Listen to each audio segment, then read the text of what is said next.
notes here that I'm tempted to start reading from, but I'd be way out of my depth. Look, we've braved snow and hail, quite literally, to be a part of this lecture series, and I'm sure you'd concur with me that it's been well worthwhile.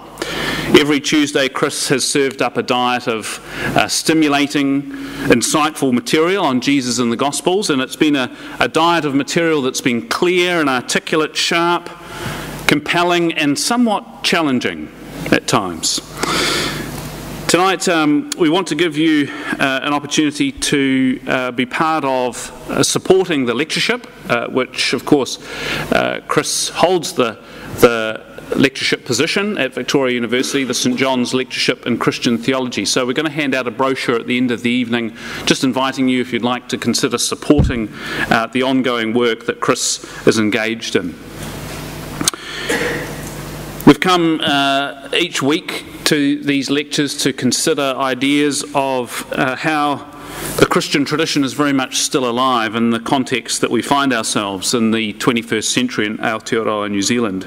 And Chris has a particular knack, of course, for leading us through a survey of the biblical material, and equally to apply this to our current context, giving us clear and compelling examples and illustrations along the way that makes the way of Jesus understandable and radical. And so it's with this sense of expectation each week that we've come here, and perhaps like me, you've also come with a sense of anticipation.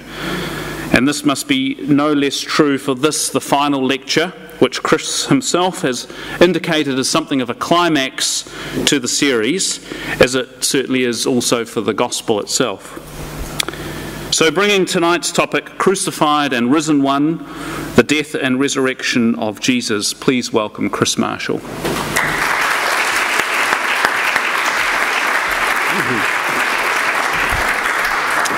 Thank you very much. Well, if you've persevered through the last 5 lectures, you will, I think, have come to see and to agree with me that Jesus lived an extraordinary life. He gave highly memorable teaching, he did astounding deeds of power, he challenged conventional standards of morality and piety in very radical ways. So he was a person who lived a remarkable life. But in the long run, it's actually the death of Jesus that has attracted far more attention than his extraordinary life and teaching. And it's the death of Jesus that has most stamped the memory of his impact. Now, there's no time in this one lecture or even in the series to explore the events that led up to Jesus' death or what transpired during the last days of his life, even though that is such a dominant feature of the Gospels. In Mark's Gospel, for example, from chapter 11 onwards, there are just 3 days of Jesus' life that are the focus of attention. So, almost a third of the Gospel is given over just to literally the last gasp of his life. But there's no time for us to trace through those steps. But I do want to signal just at the outset this important observation, that it is really quite remarkable that the death of Jesus came to assume such importance for his first followers, for the early Christians. Jesus was not the only young Jewish man who was crucified by the Romans. Tens of thousands of other Jews and other peoples, no doubt, suffered a similar fate.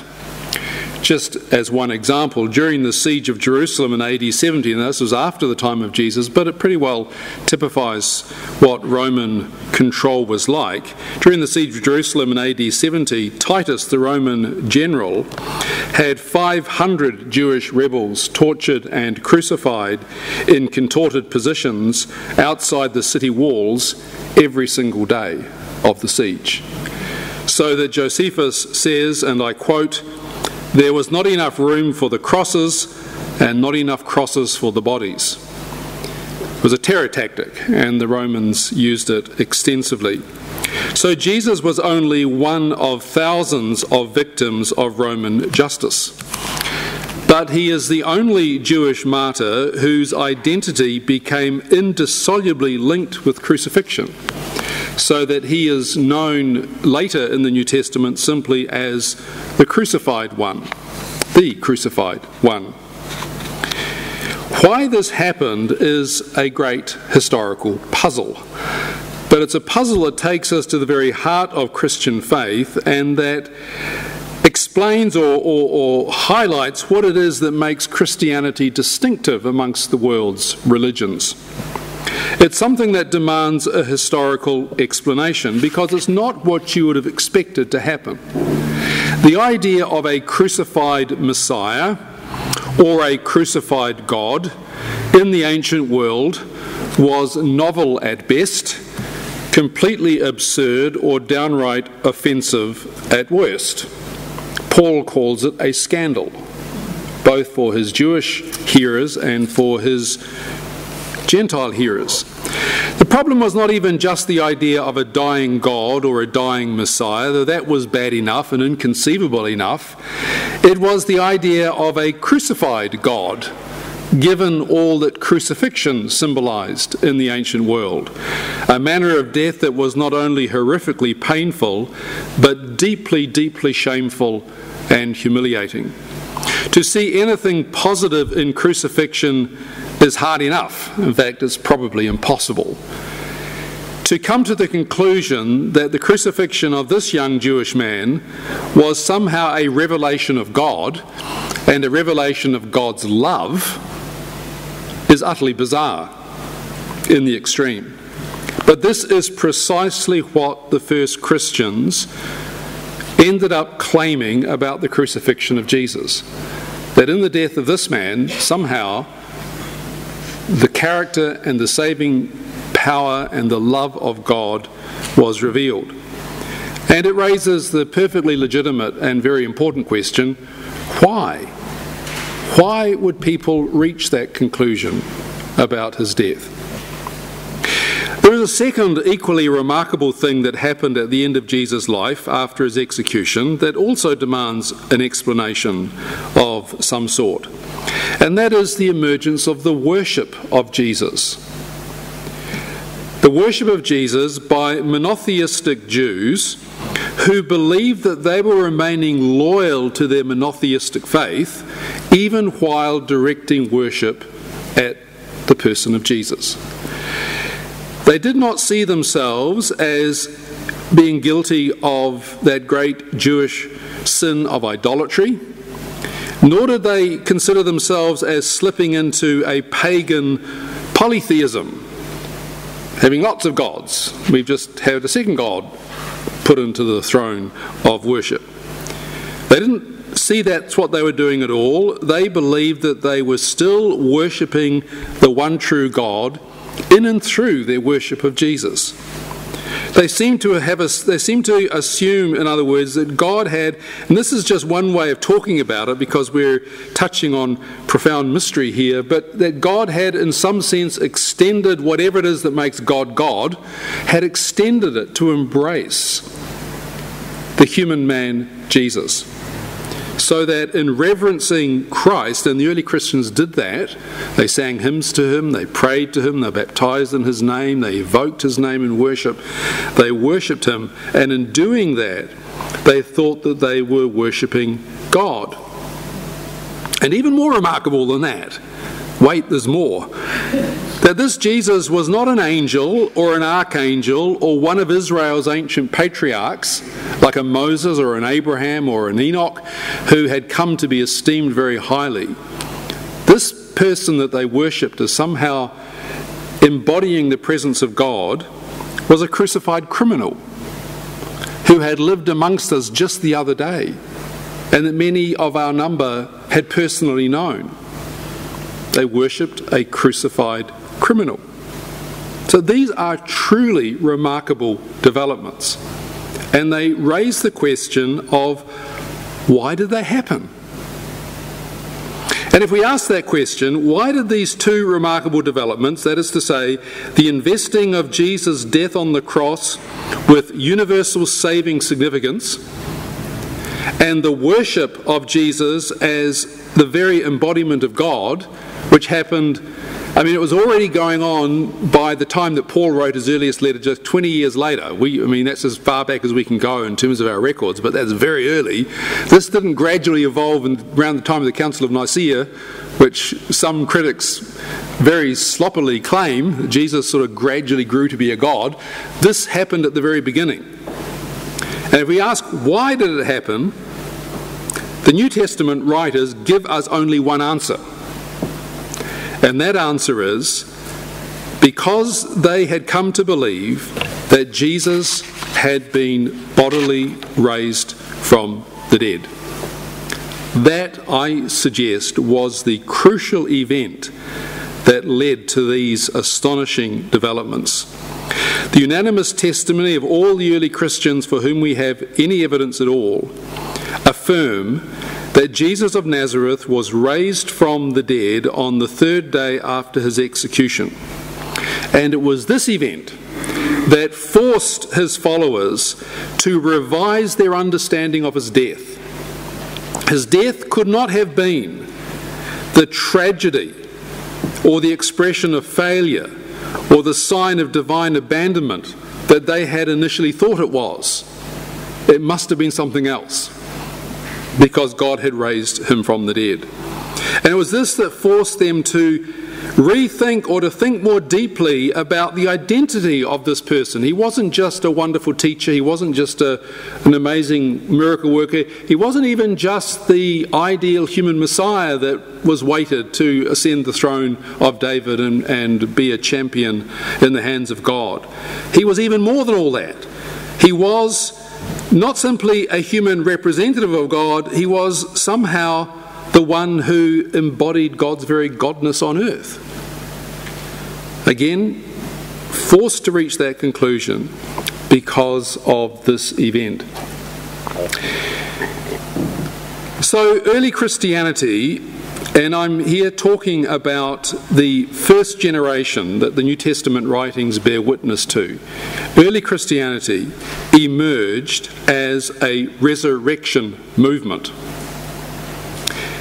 And this in itself constituted a new kind of religion, to use a modern term, in the ancient world.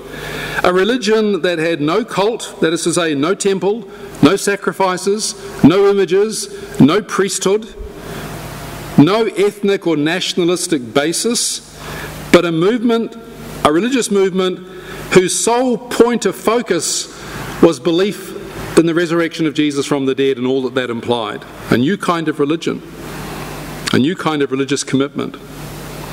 So, my initial proposition then is a simple one. It is impossible to exaggerate the centrality and the importance of the resurrection of Jesus in early Christian thought and practice. The extent to which a number of scholars, some of whom I mentioned in passing, sort of conveniently push the resurrection to the kind of expendable ideas on the fringes of Christian belief. The extent to which they do that is, to me, mind-boggling, because you cannot really explain, it seems to me, the emergence of early Christianity or the early Christian writings that emerged without recognizing the absolute centrality of this conviction that Jesus had been raised from the dead. Christianity is a resurrection religion. It's not to say it was the only religious group that believed in resurrection, because we know that many other Jews believed in resurrection as well, but it was the only movement that was focused entirely on this central affirmation. It emerged out of the Easter experience, and I am old-fashioned enough to believe that the truth claims of the Christian religion stand or fall on the resurrection of Jesus. The Apostle Paul, writing to the Corinthians, 1 Corinthians 15, says this: I handed on to you as of first importance what I in turn received, that Christ died for our sins in accordance with the Scriptures, and that he was buried, and that he was raised on the third day in accordance with the Scriptures, and that he appeared. And then he goes and lists the resurrection appearances. And you probably know the chapter well. Paul, in the midst of the chapter, says, if there is no resurrection of the dead, then Christ has not been raised. If Christ has not been raised, our proclamation has been in vain and your faith is in vain. In this text, 1 Corinthians 15, the resurrection of Jesus is considered to be equally important and equally attested as his death and his burial. They both together constitute the heart of the Christian gospel. One without the other simply doesn't work. But surely putting so much store on the resurrection of Jesus is a very risky, potentially disastrous thing to do. Because such a claim is surely inherently implausible. Surely it is absurd. Surely it is irrational. Surely it strains credibility to breaking point to seriously propose that Jesus of Nazareth, who was without doubt a real historical figure, came back from the dead in some enduring sense. Why is it inherently implausible? For a simple point. Because we all know from universal human experience that dead people don't rise. We know that. Dead, as to put it in old exclusive type language, but it sounds better to me somehow, dead men don't rise. And if dead men don't rise, then Jesus didn't rise, because he was a man, and he was a dead man at a certain point. Death is an immutable, irreversible, unimpeachable reality. Few of us are convinced by the reports that are quite common in the tabloid press in the United States that Elvis Presley has come back from the dead. But lots of people believe that. I found an article in the Dominion Post a couple of years ago which speaks about sightings of Elvis Presley after his death. I was in a line at Costco's awaiting to purchase a Nathan's hot dog when I heard the customer behind me softly singing, "Love Me Tender." I turned around to compliment on his singing voice, and that's when I realised it was the King. Or again, I never believed Elvis was alive till July 2005 when me, my mother and my grandson were in Burger King in Kalamazoo for dinner. I saw Elvis and I know it was him. He was alive and doing fine. Other sightings. Elvis has been seen driving a blue race car near Boston and dressed as an Arab buying 24 cans of Diet Coke in a supermarket in Oman. In Norway, Elvis was spotted under someone's bed eating a pizza. He's always eating. It's always takeaway food too. He shared it, as you would expect. In Berlin, he was seen in a delicatessen, purchasing an extra large pastrami on dark rye, pickles and chips. Some Elvis spotters say he's showing his age, while others insist he looks as great as he did in the 1960s. Now, of course, we think that's all very stupid. How can any rational modern person believe such nonsense? Well, isn't that what we say about Jesus? Isn't it a similar kind of claim? Isn't it equally bizarre and silly? Or in any event, Jesus is not the only person in the Bible who is said to have come back from the dead. In the New Testament, there are 3 stories of Jesus raising the dead: Lazarus, the daughter of Jairus, and the widow of Nain's son in Luke. And then when you move into the book of Acts, you have the raising of Tabitha and the raising of Eutychus. Eutychus is my favourite because he was literally bored to death by Paul's preaching. You know the story, is sitting on a windowsill, he fell asleep because it said Paul went on and on and on. He fell out the window, was taking up dead, and Paul went down, did the decent thing, raised him to life. So, aren't we really in rather difficult territory to be seriously claiming, as I want to seriously claim, you might not, but I want to seriously claim that Jesus rose from the dead? Are we not dealing with a kind of scandal of resurrection that is equally difficult today as the scandal of the cross was for Paul? Aren't we insisting on the intrinsically incredible? Well, tell me what you think at 9 o'clock. But there are 3 responses, I think, to this problem of the inherent unbelievability of this claim that people and scholars in particular offer. One is simply outright rejection. Many reject Christianity as being intellectually discredited by its insistence on the Easter story. To believe that, to have a religion that depends upon this particular conviction simply shows how unacceptable and unbelievable Christianity is. It contradicts the scientific truth that everybody accepts, which is dead people don't rise.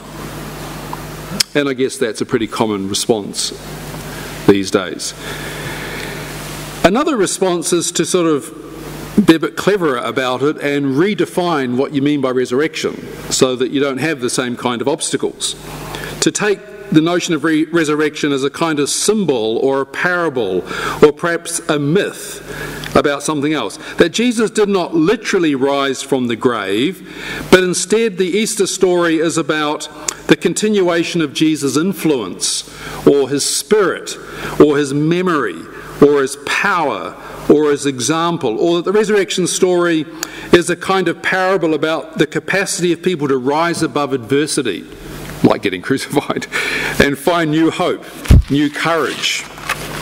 Perhaps in our context, the most famous advocate of this is Professor Lloyd Gearing, who in 1971, my first year at university up the hill, published a book called Resurrection, Symbol of Hope. And he very eloquently defends this particular proposition. Let me quote from the book. Gearing says, "When we speak of the resurrection of Jesus, we do not mean that his death was cancelled out and he became again and continues to be a conscious historical human being. Insofar as the resurrection narratives are expressed in such a way as to imply that this is just what happened, they mislead us. Resurrection is something different from this. It speaks of victory over death, but not the abolition of death." Or again, the resurrection means that whenever Christians meet in the name of Jesus, his risen presence is there. Whenever Christians are inspired and strengthened for acts of mercy, love, goodwill, in the promotion of social harmony and human welfare, the presence of the risen Christ is to be hailed. In this way, it is the Jesus who truly died, who has been raised to spiritual life in a new form in the community which bears his name. So Gearing's entire proposition in this book is that to speak of the resurrection of Jesus really is to speak of the continuing influence of Jesus. It's not to speak of his literal bodily resurrection. And then a third option is to face squarely the problems of credibility, but to reaffirm that this is actually what Christian faith asserts. Jesus really did rise bodily from the dead. The tomb really was empty. That the historical evidence in support of such a claim is impressive, although of course it's beyond proof, because we're in the realm here of plausibility, not of absolute demonstrability. One of the most impressive recent studies of the resurrection is by N.T. Wright, who wrote an 820-page book. He's writing this massive collection on the history of early Christianity, and every book is sort of double the previous volume. So when he wrote the book on Jesus, which is called Jesus and the Victory of God, he was going to have a chapter on resurrection, but that grew into an 820-page volume 3. And it's a very impressive, very thorough discussion of the resurrection traditions, and he reaches this conclusion. Again, I want to quote from the book. He says, "I conclude that the historian of whatever persuasion has no option but to affirm both the empty tomb and the meetings with the risen Jesus as historical events in all the standard senses. They took place as real events, they were significant events, historians can and should write about them." And this next sentence is really the thesis of this entire book. "We cannot account for early Christianity without them." So what Wright argues in a very detailed and characteristically brilliant way is that you need the resurrection in order to explain why Christianity came to be in the first place. Right, all that's by way of introduction. What I want to do is review initially what the word resurrection meant in the first century world, Then I want to look at the meaning that the early New Testament writers give to the resurrection of Jesus. It's not just a bald fact, it is pregnant with theological significance. And then thirdly, I want to run through some of the historical evidence that makes credible, though of course not demonstrable, but makes credible the belief that Jesus actually was raised physically from the dead. So that's where we're going. Let's begin though with just what this word resurrection itself means.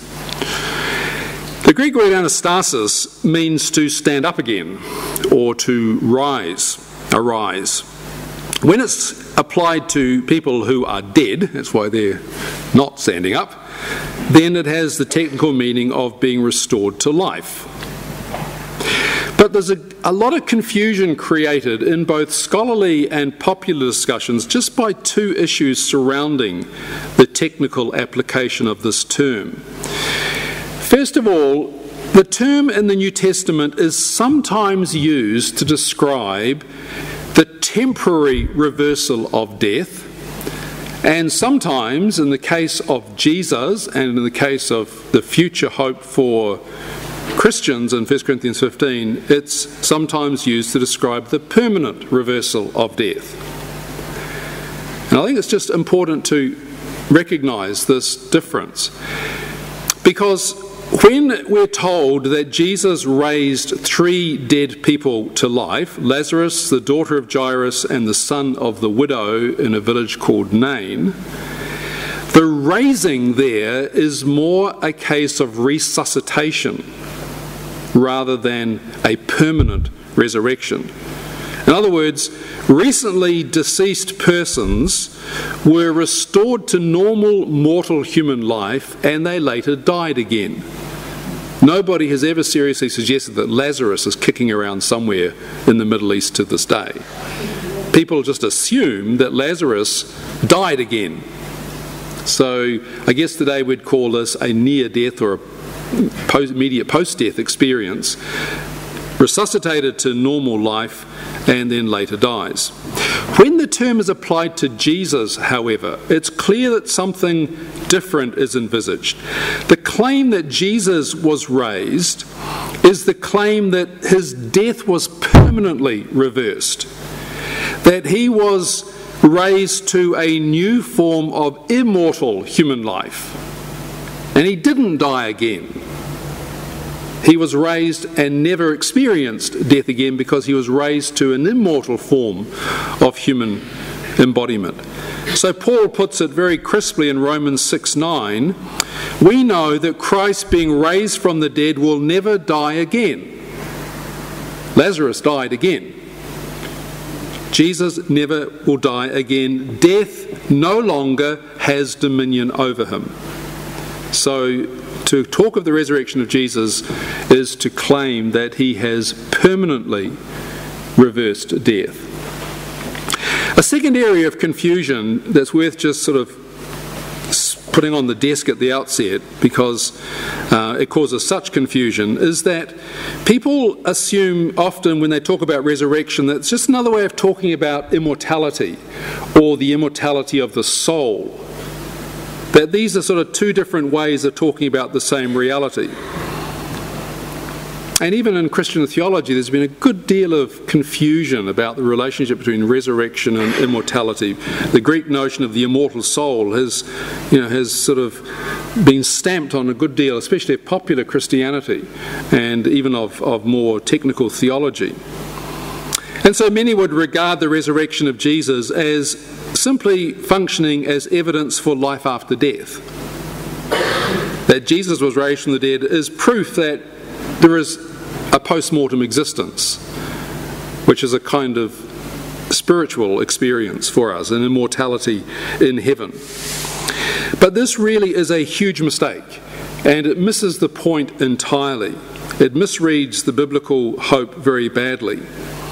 It's absolutely essential, I think, for us to recognize that the resurrection of the dead, that idea, the resurrection of the dead, had a very specific meaning in early Christian and Jewish usage. It had a definite content and it implied a particular sequence. In terms of content, to speak of the resurrection of the dead is to speak of the return to some form of bodily life after death. That's really critical to realise. That to speak of the resurrection of the dead is to speak of them as being restored to a form of physical bodily experience, some kind of material existence which is similar to the material existence we know now. By contrast, the Greek notion of the immortality of the soul is a kind of disembodied experience or existence. The idea that the soul leaves the body disappears, and the soul goes to live somewhere else in an immaterial kind of way. So these are different ideas. In terms of sequence, to speak of the resurrection of the dead is to point to the ultimate goal of post-mortem existence. It's not just another way of speaking about life after death, but it is, of course, life after death, because you've got to die before you can be raised. But it's not just to speak about life after death, it's to speak about, and this is Wright's phrase, life after death. That's confusing, isn't it? But it implies a three-step sequence: death, life after death, and resurrection or re-embodiment. By contrast, the idea of the immortality of the soul is a two-step sequence: death and life after death, which is disembodied existence. Now, the reason why that's worth stressing is because the hope for resurrection does not be clear about this. A person can die, can enter into some kind of post-mortem existence, assuming that such a thing is true, but then there can be an ultimate destiny of re-embodiment and life as a re-embodied personality. That's the goal for resurrection. So to assert belief in the resurrection of the dead or the resurrection of Jesus is not simply to claim that people's souls go to heaven when they die, even if that is true.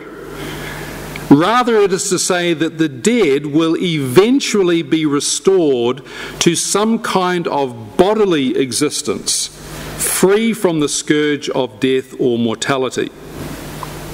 Right, so that's really critical. See, one of my criticisms of Gearing's book is that he assumes that resurrection of the dead could simply be a way of talking about a spiritual experience. Whereas I would argue that the language itself, when it was used in the first century context, had a very strong association with the idea of bodily post-mortem existence, not just post-mortem existence. This idea emerged first of all in the Jewish world, but it was given a very distinctive twist in the Christian world. Just very, very quickly, I want to just briefly sketch in the context of first century belief. This is real belt through the material. But there was obviously in the ancient world, as there is in the modern world, lots of different beliefs about what happened after a person died. After all, we don't know. And so people speculate as to what happens after death. And there were lots of different viewpoints. So in the pagan world, there were some people who believed, a minority, that there was no life after death. That once you died, that was it, and you simply ceased to exist. Following Homer, it was commonly believed that the dead entered some kind of semi-conscious existence as sort of ghosts or phantoms or shades, and lived in a kind of gloomy subhuman world where they're kind of half alive.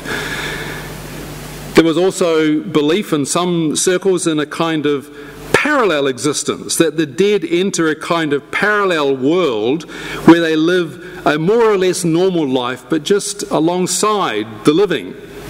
So in many cultures, it was common to bury with the deceased person certain personal possessions, and sometimes even wives, and slaves, so that when the dead entered into this parallel world, they'd have their possessions and their wives and their slaves and their food and so on available to use. So you kind of moved into another dimension. It's probably why mummification was practiced for kings, to preserve the body for this parallel life in another kind of dimension. Perhaps the most dominant view, though, was the idea following Plato that at death the immortal soul escapes from the prison house of the corruptible body to enjoy some kind of disembodied bliss. Some philosophers accepted the possibility of reincarnation, where the soul would sort of migrate to another body, but that wasn't a good thing, as it's not in Hinduism and Buddhism. That's a bad thing. That's been continued to be trapped in the material existence.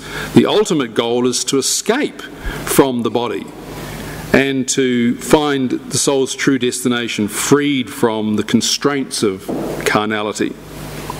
And then there was also a belief that some exceptional people, kings or heroes or philosophers or generals, might become gods after they die.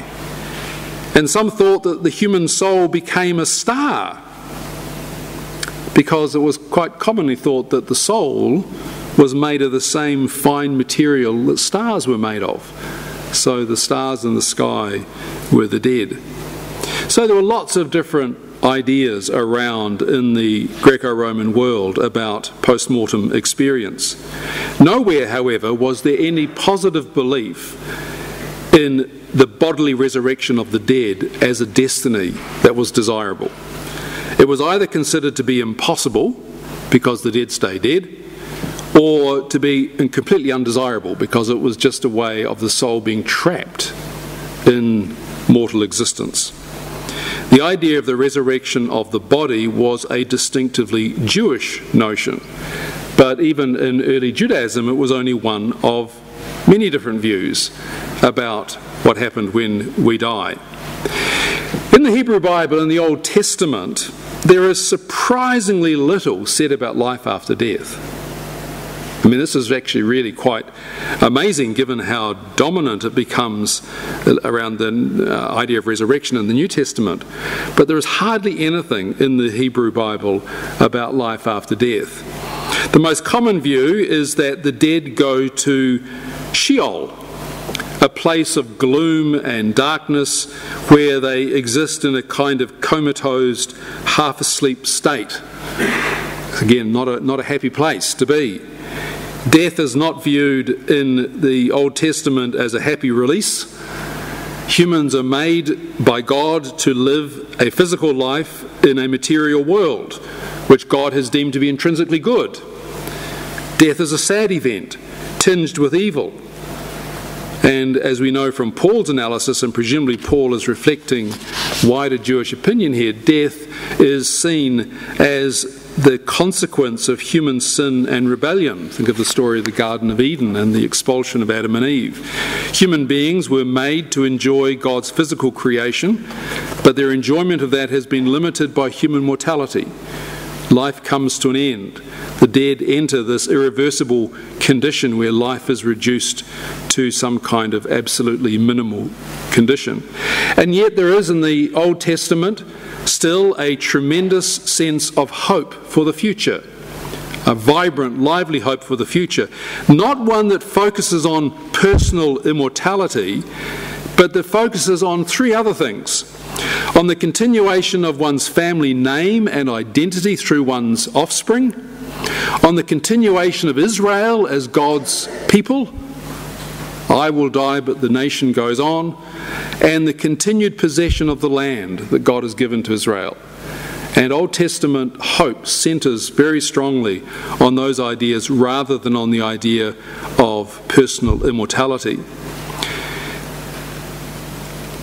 This is the context, indeed, in which the handful of texts in the Old Testament that speak of resurrection is to be understood. The idea of resurrection is very rare in the Old Testament, but it does occur in a couple of connections. It occurs as a metaphor for Israel's final regathering and restoration to her land after the experience of exile and disbursement and dispossession, that Israel's current state of being sort of exiled from her land and under the control of foreign powers is like a kind of death. And one day God will resurrect Israel to enjoy a full life in her land again. So it's used in a metaphorical sense for the future restoration of Israel. And it's also used on at least a couple of occasions to depict the literal raising of dead corpses, especially of martyrs, of the most faithful in Israel, to enjoy life in the restored nation and the restored land. So the idea of resurrection is there in the Old Testament, but it is a very peripheral idea. It's very marginal. It is not by any means central. But it came to acquire additional prominence in later Jewish thought and eventually became sort of mainstream Orthodox belief. Already by the time of Jesus, getting ahead of myself. Already by the time of Jesus, it was the prevalent view. But there are other views around as well. Some, like the Sadducees, denied any kind of post-mortem existence or any kind of future resurrection. We have stories in the Gospels of the Sadducees coming to Jesus and asking a question that was intended to reduce the hope of resurrection to absurdity. You know, if a woman has had several husbands in this life, whose wife will she be in the life to come? Snigger, snigger, snigger. The idea is that this is an impossible scenario. The whole idea of resurrection is nonsense. Probably a standard Sadducean polemic against resurrection. Some, like Philo, the Jewish philosopher in Alexandria, seem to have accepted the Platonic notion of an immortal soul that would leave the body and go and enjoy heavenly bliss. But many others, and most notably the Pharisees, insisted on the bodily resurrection of the dead as the goal of future hope, and a view that seems to have been growing in popularity and prevalence at the time of Jesus. It prompted, for example, debates on the subject, both within the Pharisaic movement and between Pharisees and Sadducees. There was disagreement, for example, a lot of debate and discussion about how God would resurrect the dead within Pharisaic circles. Some argued that God would begin with the skin and the muscles and then add the bones later on. Others believed that God would start with the skeleton, then add the flesh later on. Kind of bizarre sort of debate to be having in our terms. The Sadducees, as I said, thought the whole idea was completely absurd and would dream up impossible dilemmas to just show how nonsensical it was to hope for the resurrection of the dead. But this growing belief in bodily resurrection from the dead, for the faithful at least, prompted some interesting practical developments in Judaism over the first century.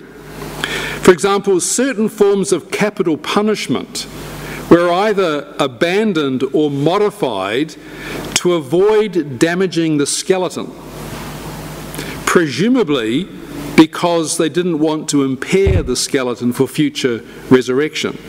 Cremation was avoided for the same reason. Or again, the practice of secondary burial emerged amongst the Jews. So a person would die, their body would be put in a tomb, and a year later, after the flesh had decomposed, the family would go back, gather the bones together, fold them into a bone box or an ossuary, and store the bone box on a shelf in the tomb. Again, presumably so that the skeleton would be available for God to use in the resurrection. And there's been a lot of headline stuff in recent years of claims that an ossuary has been found bearing the name of Jesus of Nazareth on it. A claim that's been since discredited, but because if it's true, then Jesus' skeleton is somewhere in Palestine. But there was this practice of secondary burial that was presumably driven by certain convictions about the resurrection. There was also a remarkable theory emerged that the bones of Jews who had died and been buried outside the Holy Land would sort of rumble through underground tunnels and arrive in the Holy Land on the day of resurrection, because that's where resurrection would occur, so that they could participate in it. So it appears that the notion of the resurrection of the dead had become quite entrenched at the time of Jesus. Not universal, but was subscribed to, certainly by the Pharisees and probably by most ordinary people. Of course, there was very little clarity on what the resurrection body would look like, or how it would function, and there would be a lot of speculation about such things, as we today speculate on such things. But there are three things about Jewish usage that I think are clear and are very relevant to understanding early Christianity. First, the talk of resurrection meant bodily resurrection, or, if you like, the revivification of the body. The term is never used, according to the experts that I've read, is never used to designate some kind of spiritual transformation. It is a term that signals the revivifying of the physical body to live again. Secondly, this belief, or this hope, I guess, was part and parcel of a larger hope for Israel's restoration. That God would restore his people, that he would restore creation and restore the land to his people, and the faithful would have bodies again to live in the land. Because you can't enjoy God's creation as a spirit. You enjoy it as an embodied being. And so the hope for the raising of the dead was, in a sense, the climax of the hope for Israel's restoration. And then the third thing to say about all this is that, of course, people were talking about future hope. Nobody suggested it had already happened until Jesus came on the scene. But it was the hope for the future. Those who died before this future resurrection of the dead would perhaps enter some kind of interim state, go to heaven if you like, but the goal was eventually the restoration of bodily life on earth, or to use Wright's phrase, life after death. So when we apply this then to the early Christians, when they started to use resurrection language about Jesus, they were evoking all this Jewish background, of course. This was the language of their own community. Accordingly, I would go to my grave arguing that to speak of the resurrection of Jesus in the New Testament does not mean that Jesus' soul had gone straight to heaven. It wasn't just another way of saying that Jesus had gone to live with God in heaven. It did not mean that Jesus' message or influence were living on after he had gone. And it certainly did not mean that the early Christians found themselves buoyed up, having been through the travesty and tragedy of the murdering of Jesus, that they found courage, hope and despair. It's not about them. It's about Jesus. It's not what happened to them that they're talking about. It's what happened to Jesus they're talking about. When they applied it to, that's what it did not mean, when they applied it to Jesus, I think it could only have meant that Jesus' dead body had been restored to life again, that he was physically alive after his execution. And that in turn meant that Israel's eschatological restoration had commenced, that the hope for God's healing of Israel and the healing of the world, the healing of creation no less, had begun, because the first sign of that restoration was now apparent in the experience of Jesus. And that what had happened to Jesus, because it was the beginning of God's healing of creation, would eventually affect others as well, that it would spill over to affect others as well. And that's exactly what Paul argues in 1 Corinthians 15. Now, the early Christians could have been wrong about all this. This could be a colossal mistake. But it seems to me that this is what the resurrection language, when applied to Jesus, was actually claiming.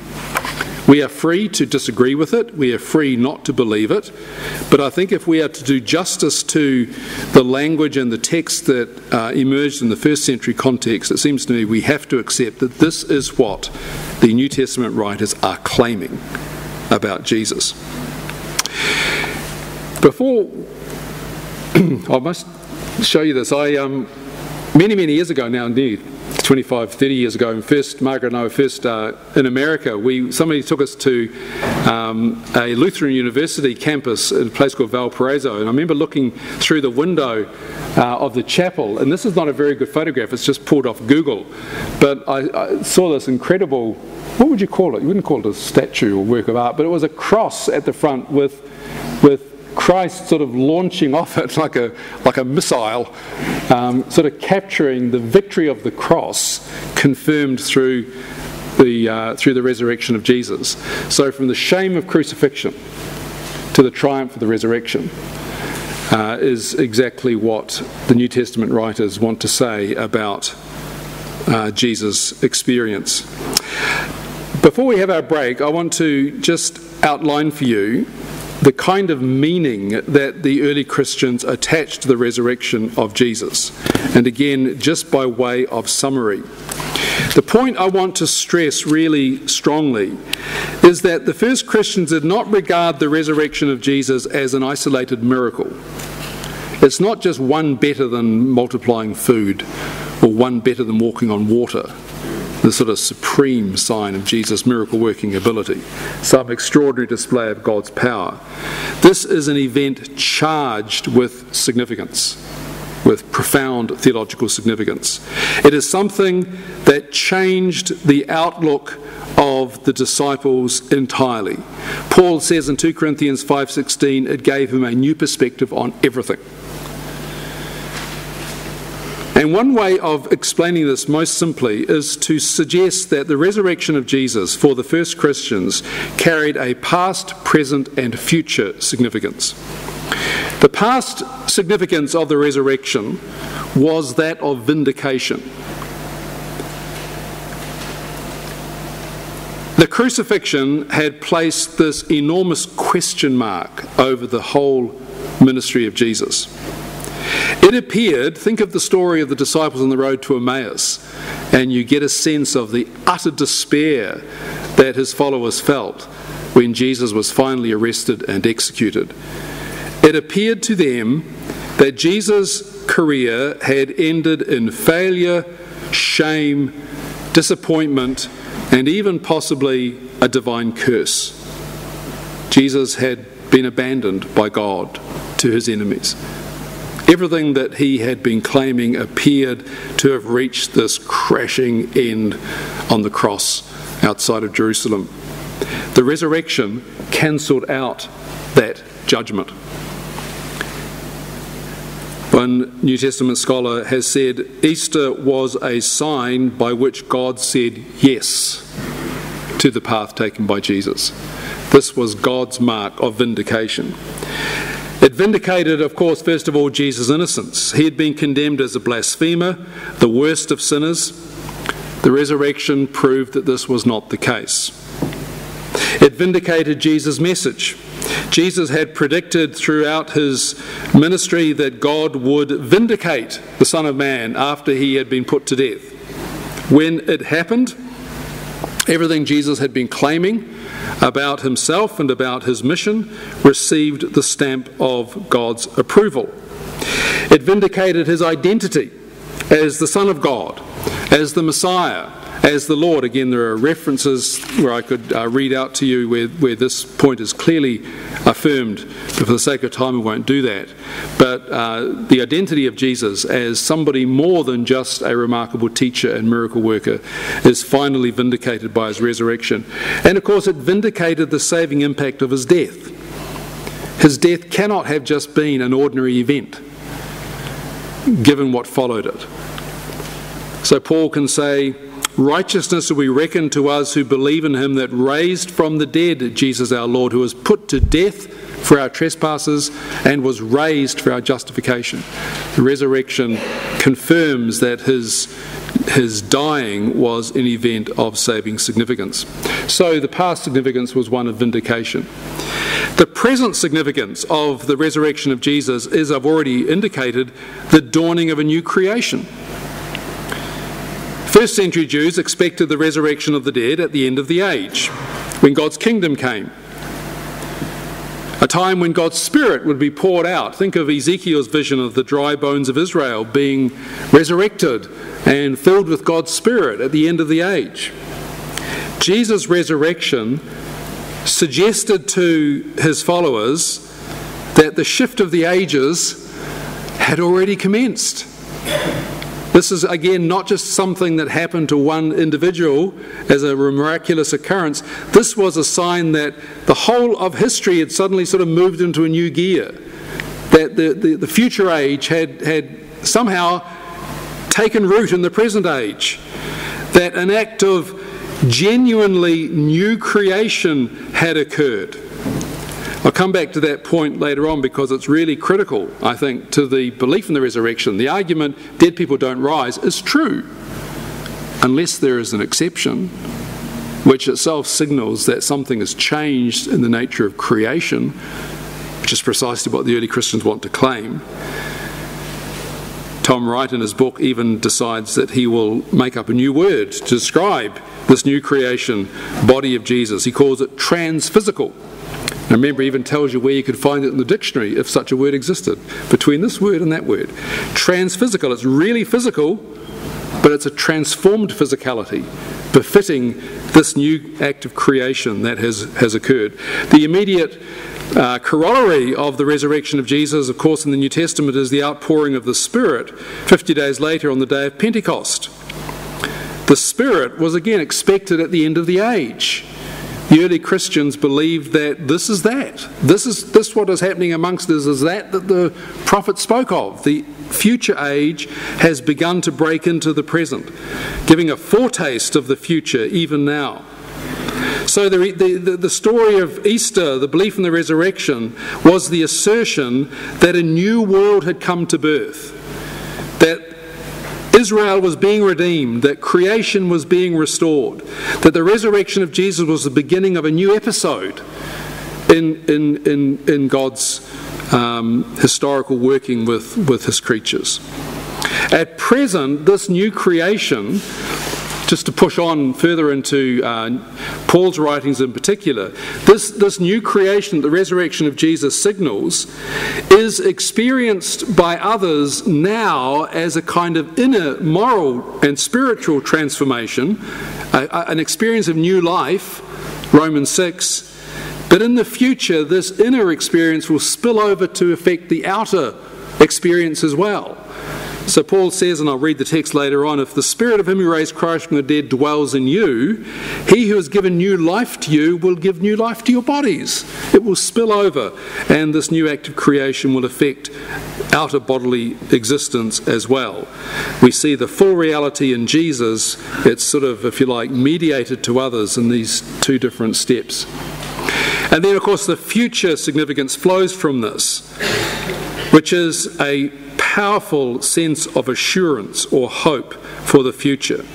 Paul describes the resurrection of Jesus as the firstborn of the dead, or the first fruits of the final great harvest, or the down payment or guarantee of redemption. And common to all these images is the idea that this is the first bite of this new reality.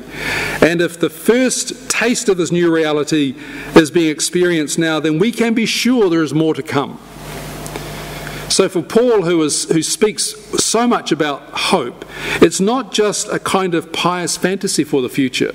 Paul is utterly convinced of the completion of the work of redemption because he is so certain that the resurrection of Jesus marks the beginning. And if the beginning has occurred amongst us, we have this kind of unshakable guarantee that healing will continue and will be completed in the future. I think this is important. The early Christian doctrine of salvation is not just about how a few lucky believers get to heaven when they die, because they've believed the right things in this world. You see, you don't need a bodily resurrection for that. You don't need a bodily resurrection to have life after death. You can have the exaltation of Jesus' spirit or soul. You don't need an empty tomb in order to have the hope of life after death. Most religions that believe in life after death, as nearly all of them do, don't have resurrection as part of the picture.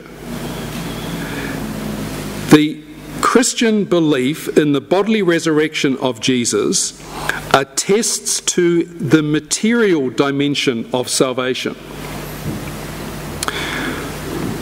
That God's work of salvation is not just about rescuing souls, it is about restoring all material creation.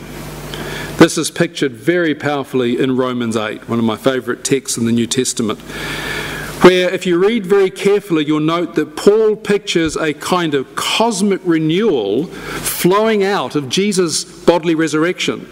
So Paul says, if the spirit of him who raised Jesus from the dead dwells in you, he who raised Christ from the dead will give life to your mortal bodies also, through his spirit that dwells in you.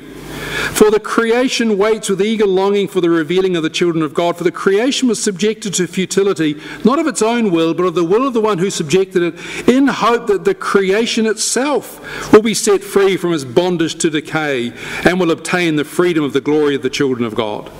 We know that the whole of creation has been groaning in labour pains until now. And not only creation, but we ourselves, who have the first fruits of the Spirit, groan inwardly while we wait for the adoption, for the redemption of our bodies. It's so clear that the hope of salvation here is something that affects our physicality and actually will affect the whole material dimension of God's creation. I think I've probably said here, I've said many occasions, that if you subscribe to a theology where God kind of destroys this planet and gives us something else, that is not salvation. That is actually, to me, ultimate defeat. You destroy what you've made and you start all over again. Salvation requires that this present world is actually redeemed. And the belief that this world is redeemed is grounded in the conviction that the first installment of that redemption is visible in the experience of Jesus' material resurrection from the dead. The problem is not our bondage to matter, as it was in Greek thought. The problem is matter's bondage to death. The material world is not some transient reality destined for replacement. It is destined, according to Paul, for renewal. It's destined for liberation. It's destined for transformation into a new key. So if you like, the resurrection is the kind of the other bookend around the story of Jesus, the first bookend being the incarnation.